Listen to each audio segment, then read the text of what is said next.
नमस्ते सभी भाई बहनों को एंड वेलकम आज के प्रेम प्रसंग में। ये सत्संग जो है अब धीरे धीरे ये प्रेम प्रसंग होते जा रहा है।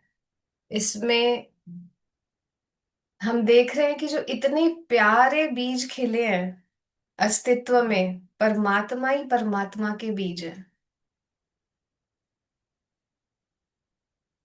हमारे बहुत सारे भाई बहन जो रेगुलरली सैटरडे संडे सत्संग के लिए जुड़ते हैं, उनके अंदर, हम सबके अंदर ये खिलावट हो जाए। किसकी खिलावट? तुम्हारे स्वयं की, परमात्मा की खिलावट हो जाए। हम ढूंढ किसे रहे हैं? हम जिसको ढूंढ रहे हैं वो बहुत ही पास है, अपना अपना सही है, इतना प्यारा है वो। तुम उसे ढूंढने भी नहीं जा सकते एक्चुअली। तो हमारे परमात्मा ने कल जो सत्संग हुआ हम उसको रिकॉर्ड नहीं कर पाए।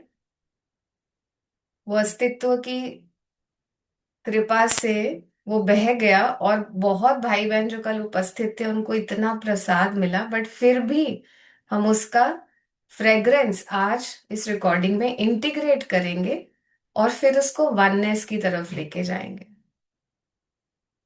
इससे पहले ध्यान से सुनना, एक सत्संग अपलोड हुआ था लास्ट वीक, कैसा है मेरा परमात्मा।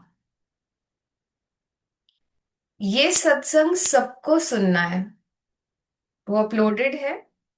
और अगर सुना है एक बार, याद रखना, एक बार सुनना नहीं है सत्संग, सत्संग को बार बार सुनना है, उसको धारण करना है, क्योंकि हर सत्संग में प्रेम के, सत्य के, परमात्मा के बीज डाले जा रहे हैं आपके अंदर।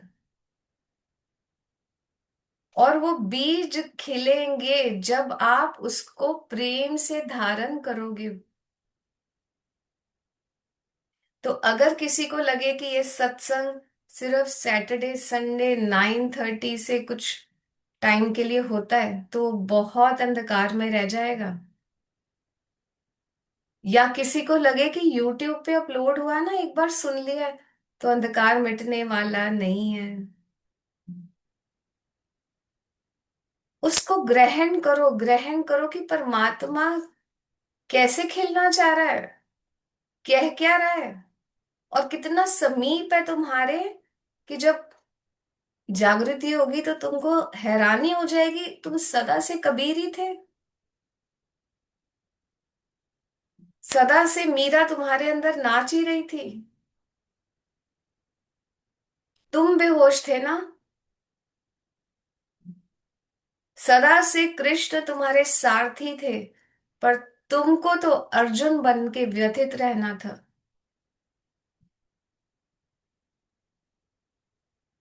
जब इस तरह से सत्संग को सुनोगे, सत्संग को जो बीज है उनको धारण करोगे, तब वो बीज सही समय पे हृदय से पुलकित होंगे।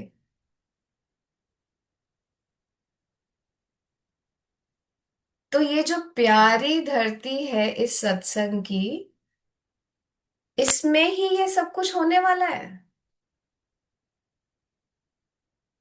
क्योंकि ये धरती किसकी है? धरती है सत्य की, धरती है प्रेम की, धरती है ज्ञान की, धरती है भक्ति की।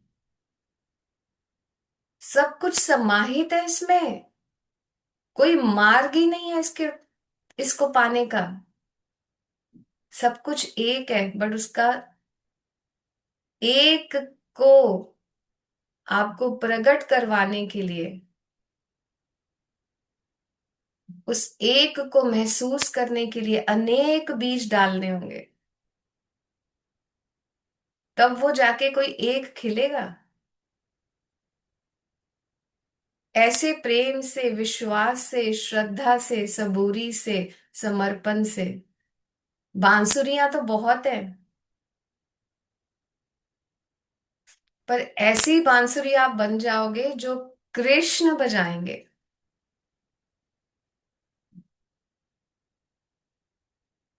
रथ पे तो बहुत लोग बैठते हैं, पर ऐसे अर्जुन बन जाओगे जिसके सारथी कृष्ण होंगे।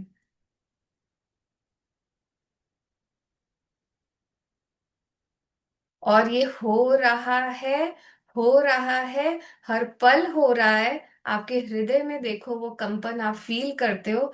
जो यहाँ पे आते हैं हर सत्संग में, उनकी खिलावट हो रही है, आपकी आंखें बताती हैं, आपके चेहरे की मुस्कान बताती है, आपके हृदय की खिलावट बताती है, आपकी ममता बताती है, आपकी इनोसेंस बताती है कि वो सत्य की घंटियां आपके अंदर बज रही हैं।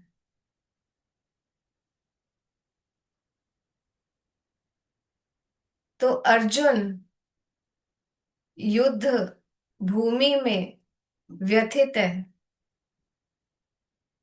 उसको हर जगह व्याकुलता, हर जगह युद्ध दिख रहा है, हर जगह द्वंद्व दिख रहा है।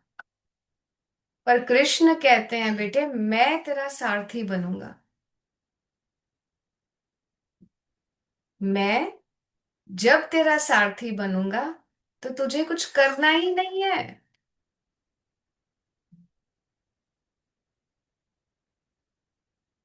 तो बहुत गहरी बात है इसमें। अगर हम केवल अर्जुन बन के अपने अपने जीवन की कुरुक्षेत्र में रणभूमि की तरह अपने जीवन को संचालित कर रहे हैं, तो बहुत नादानी कर रहे हैं हम।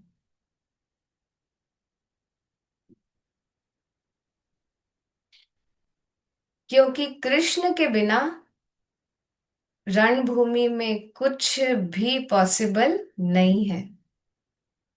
तब तक आप अकेले अपने रथ को चला रहे हो और आपको लग रहा है कि आपसे चल रहा है, कुछ भी नहीं हो रहा, परंतु कुछ भी नहीं हो रहा।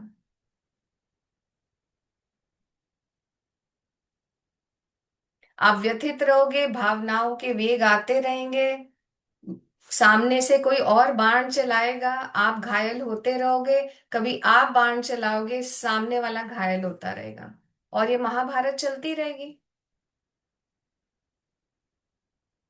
ये युद्ध चलता ही रह जाएगा। क्योंकि कौरव और पांडव आपके जीवन में है। कभी आपको लगता है मैं पांडव हूं, सामने सारी दुनिया कौरव है, अनेक अनेक। और आप इस अहंकार में रहते हो कि भाई हम तो पांडव हैं, हम तो अर्जुन हैं। पर भाई कौरव और पांडवों से परे जो युद्ध की पराकाष्ठा थी वो तो कृष्ण के हाथ में थी। तो जब तक आपके जीवन में परमात्मा रूपी तत्व प्रकट नहीं हुआ जो अद्वैत है, तब तक आपके जीवन की रणभूमि में द्वैत चलता ही रहेगा। तब तक आप पांडव और कौरवों को एक द्वंद में देखते ही रहोगे। पर अभी जो मनदीप ने स्टोरी बताई, गुरु गोविंद सिंह जी भी रणभूमि में खड़े हैं। उनका एक सेवक है भाई कन्हैया जी। वो क्या कर रहे हैं? युद्ध चल रहा है, द्वंद है, युद्ध में दो ही होते हैं ना। युद्ध में द्वंद है, दो हैं, हम हैं और सामने वाला है। पर उस भाई कन्हैया जी की स्थिति देखी है आपने? उनकी महक सुनी है आपने? वो उस तत्व में स्थापित हो गए, उनके अंदर परमात्मा खिल गया कि उनको रणभूमि में दोनों तरफ परमात्मा ही दिख रहा है। और भाई कन्हैया जी को बुलाया जाता है कि भाई आपकी कंप्लेंट आई है। क्या कंप्लेंट है? कि आप तो अपने तरफ के सैनिकों को पानी पिला रहे हो, उनको जीवन दान दे रहे हो, परंतु आप सामने दुश्मनों को भी वही शीतल जल पेश कर रहे हो, उनको भी जीवन दान दे रहे हो। हम उनको मृत्यु का दंड दे रहे हैं, तुम उनको जीवन दान दे रहे हो। वो प्रेम से जो बीज खिला खिला, भाई कन्हैया जी क्या कहते हैं? परमात्मा तो मुझे कण कण में, हर रूप में आप ही दिख रहे हो। मैं हर रूप में आपको ही शीतल जल पेश कर रहा हूं।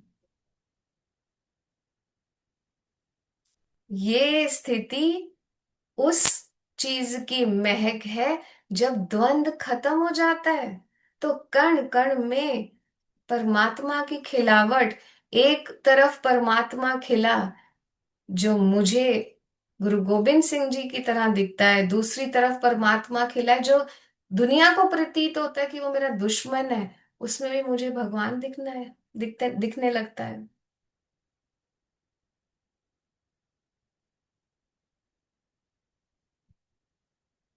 ये है अद्वैत की खिलावट। तब समझना कि आपको अद्वैत का मीनिंग समझ में आया। आप अद्वैत को की खुशबू लेने लगे, तब तक उससे पहले संसार में ही हो।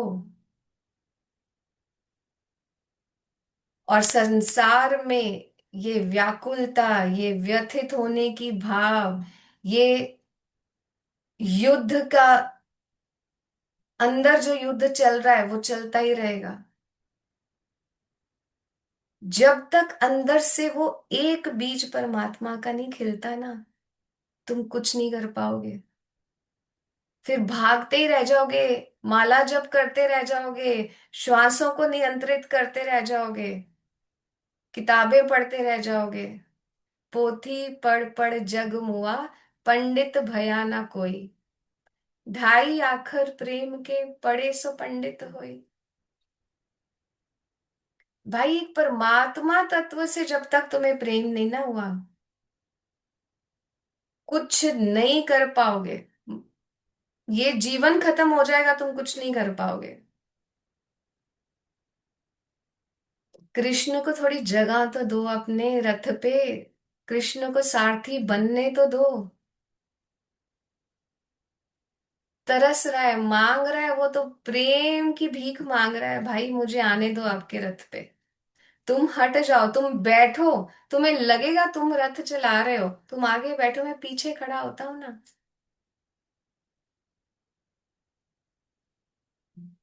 तो जब तुम्हारा कण कण इस तरह से रोम रोम कबीर की तरह राम राम करने लगे, तब समझना कि सारथी कृष्ण को तुमने बनने दिया। हमेशा से वही थे, बट तुम बीच में, तुमको ये अज्ञानतावश अहंकार हो जाता है कि भाई जीवन तो मैं चला रहा हूं। और कृष्ण कहते हैं, बार बार जगाते हैं, बेटे सारथी मैं हूं।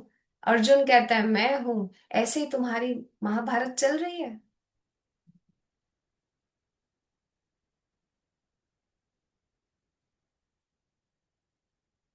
तो तुमको डिसाइड करना है, रथ तुम चलाओगे अर्जुन बनकर, कृष्ण के बिना,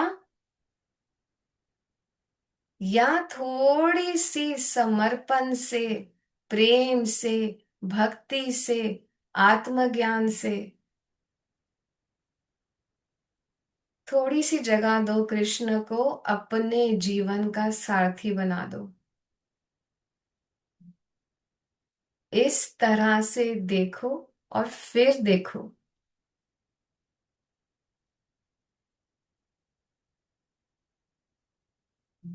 इस तरह से परमात्मा तुम्हारे अंदर खिलेगा हर क्षण में। जब उठते हो तो देखो कि अर्जुन उठा, बट क्या अंदर से कृष्ण भी उठा तुम्हारे अंदर? तुम खाना बना रहे हो तो अर्जुन के भाव से नहीं, कृष्ण को भोग लगाने वाले हो, इस तरह से करके देखो। कोई भी इष्ट देव को ले लो, गुरु नानक को ले लो, जीसस को ले लो। सांकेतिक भाषा में हम बात करते हैं, इसका मतलब ये नहीं कि हम किसी इष्ट देव की बात कर रहे हैं। हम तो परमात्मा की बात कर रहे हैं, वो एक परमात्मा जो कभी दो में विभक्त हुआ ही नहीं। उस तत्व की बात कर रहे हैं, उस गुरु तत्व की बात कर रहे हैं।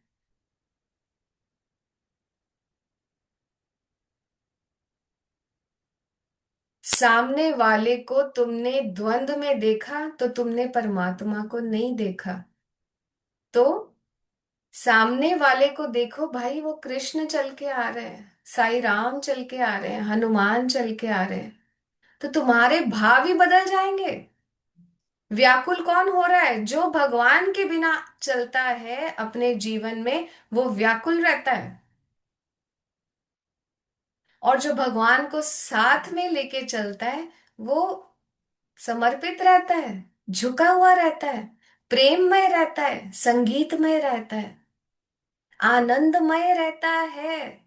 आनंदमयी माँ तब जन्म लेती है।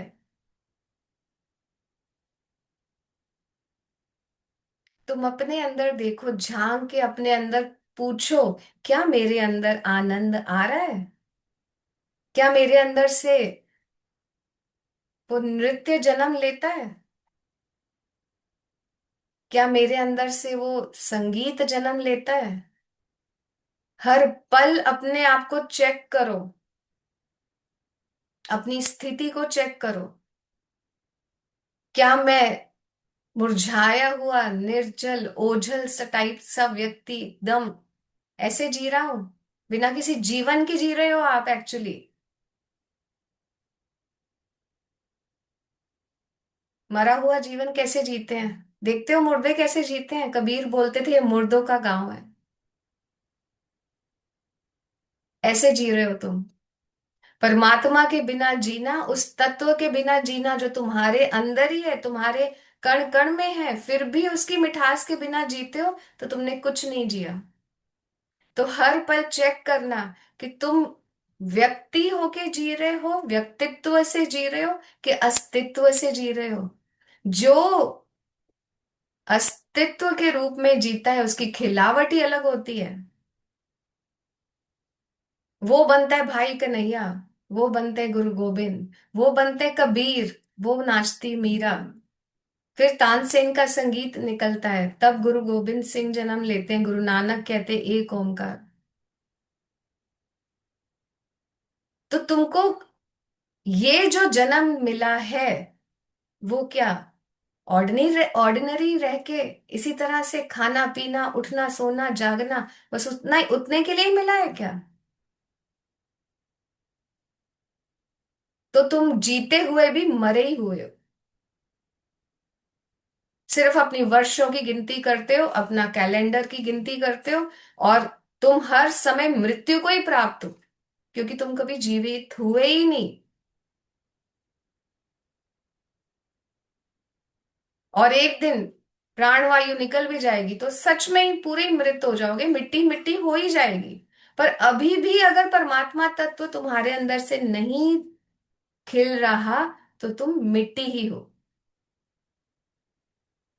उस मिट्टी में कोई बीज को खिलने का मौका दोगे या नहीं दोगे इस जीवन में?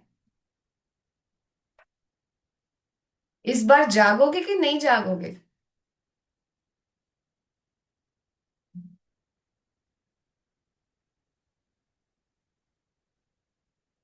द्वंद मतलब परमात्मा मैंने कण कण में नहीं देखा। और एकत्व मतलब मुझे परमात्मा के अलावा और कुछ दिखता ही नहीं, उसी का नशा है। तू ही तू ही तू, या मैं ही मैं, एक ही बात हो गई। क्योंकि तुम स्वयं भी परमात्मा हो, सामने भी परमात्मा है। कहाँ नहीं दिख रहा परमात्मा? किस में नहीं दिख रहा? अमरजीत में नहीं दिख रहा, या अर्चना में नहीं दिख रहा, कंचन जी में नहीं दिख रहा, या किस में नहीं दिख रहा तुमको परमात्मा?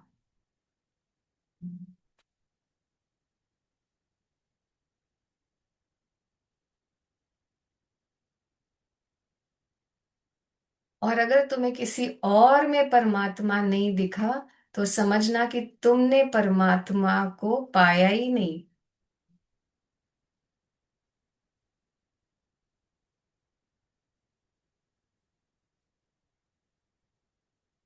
तब समझना कि असली अद्वैत जन्म ले रहा है तुम्हारे अंदर से।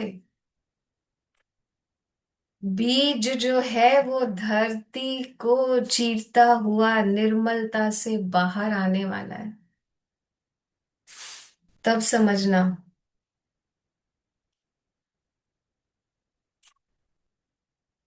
तब समझना कि जितने भी सत्संग के बीज ज्ञानियों ने डाले, उन्होंने ज्ञान दिया, विद्वान थे, पर जब तक भगवान नहीं प्रकट हुआ ना अंदर, तब तक विद्वान बन के रह जाओगे, बहुत गलती हो जाएगी।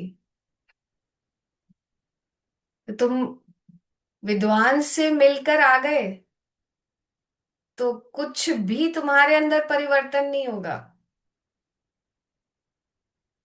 पोथी पढ़ पढ़ जग मुआ, ऐसी होती विद्वान की हालत। जब तक उस बीज को तुमने खिलने नहीं दिया प्रेम की धरती पे, समर्पण की धरती पे। खुशबू आती है उस धरती से, जब पहली बारिश धरती को छूती है तो कैसी महक आती है। ऐसी महक आने लगेगी तुमको।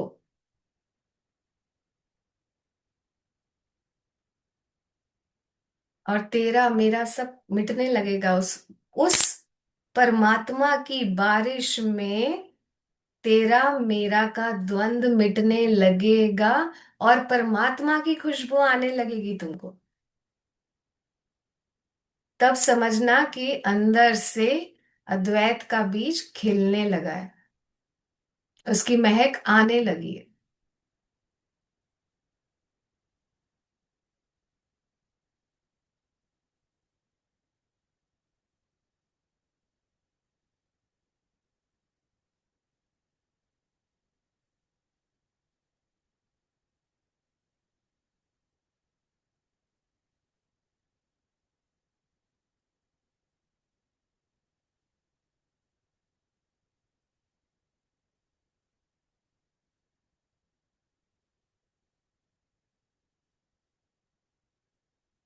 और वो प्रेम अलग प्रेम होगा।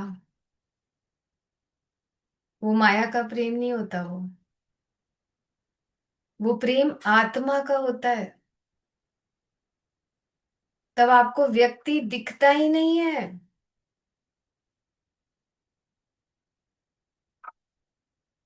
तब आपको कुछ भी व्यक्ति और नाम रूप नहीं दिखेगा।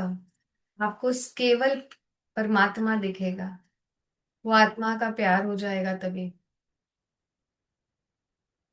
तब समझना कि असली में भजन अंदर से आएगा। तब हर श्वास तुम्हारा माला, माला, हर श्वास तुम्हारा मन का बन जाएगा।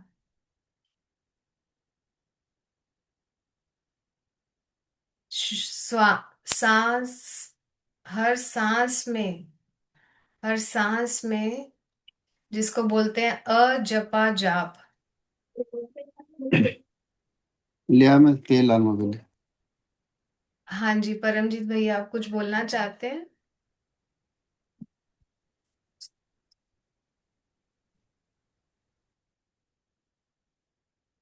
तो जब सांस में, आपकी सांस में, आपको जब हाथ में पकड़ी हुई माला से ना करना पड़े, आपके अंदर से नृत्य बहने लगे, तब वो अद्वैत का बीज खिला,